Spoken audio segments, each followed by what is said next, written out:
Hello, Bacho. Let us read this given question.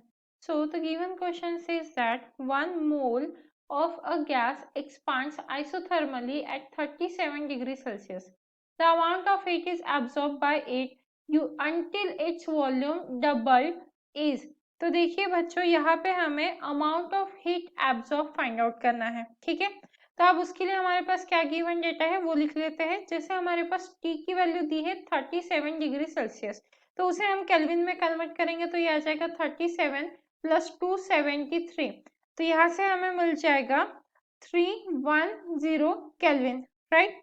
इसी के साथ हमें एक वॉल्यूम में रिलेशन मिला है। वॉल्यूम में अमाउंट ऑफ हीट कब निकालना है हमें, जब हमारा वॉल्यूम डबल हो जाए। मतलब हम लिख सकते हैं V2 जो है वो ट्वाइस ऑफ ओरिजिनल वैल्यू, मतलब V1 के इक्वल हो जाए। So V2 is equal to twice of V1। ये कंडीशन हमें क्वेश्चन में मिल गई, तो यहाँ पे हम लिख लेते हैं ये गिवन है। अब हमें R की भी वैल्यू गिवन है। R इज इक्वल टू है 8.31 जूल्स पर मोल पर केल्विन, राइट। तो अब हमें निकालना है अमाउंट ऑफ हीट एब्जॉर्ब। तो देखिए सबसे पहले हम क्या निकालेंगे, वर्क निकालेंगे। अब वर्क निकालने का फॉर्मूला क्या हो जाएगा हमारा, वर्क इज इक्वल टू हो जाएगा, तो हमारा वर्क का फॉर्मूला हो जाएगा यहाँ पे N R T and log of V2 by V1, ठीक है।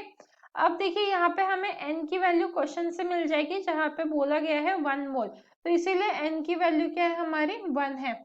तो अब क्या करेंगे, हम वैल्यूज को सब्स्टिट्यूट कर देंगे यहाँ पे। तो work is equal to n की वैल्यू है 1, r की वैल्यू होती है 8.31, t की वैल्यू हमें मिल गई है 310, तो ये आ गया 310 and log of V2 by V1। अब V2 की वैल्यू क्या है, ट्वाइस ऑफ V1, तो यहाँ पे डालेंगे twice of V1 bye V1। ये हो गया कैंसिल, मतलब हमारे पास क्या आ गया यहाँ पे 8.31 into 310 into ln of 2, right. तो जब हम इसे कैलकुलेट करेंगे तो हमारा आंसर क्या आ जाएगा यहाँ पे 1.786 इंटू 10⁻³ तो ये तो आ गया वर्क पर। हमें फाइंड आउट क्या करना है, अमाउंट ऑफ हीट एब्जॉर्ब। तो अभी हम amount of heat absorb find out कर लेते हैं। So amount of heat absorb का फॉर्मूला हो जाएगा हमारा, देखिए amount of heat absorb this will be equal to 1.786 into 10⁻³ आया है ये। अब ये किस में आया है, हमारा जूल्स में आया है वर्क, तो इसे हम क्या करेंगे, कैलोरीज में कन्वर्ट करेंगे, तो इसीलिए डिवाइडेड बाय 4.2 कर रहे हैं, ठीक है। तो ये आंसर किस में आ जाएगा, कैलोरीज में। ये जूल्स में कैसे आया, क्योंकि आप देख सकते हो जो आर है वो यहाँ पे जूल्स में है, ठीक है। तो इसे जब हम कैलकुलेट करेंगे तो हमारा फाइनल आंसर आ जाएगा 425.4 calories. So amount of heat absorb is equal to 425.4 calories. तो आप देख सकते हो ऑप्शन डी जो है वो हमारा परफेक्ट मैच है। So the final answer for this question is option D.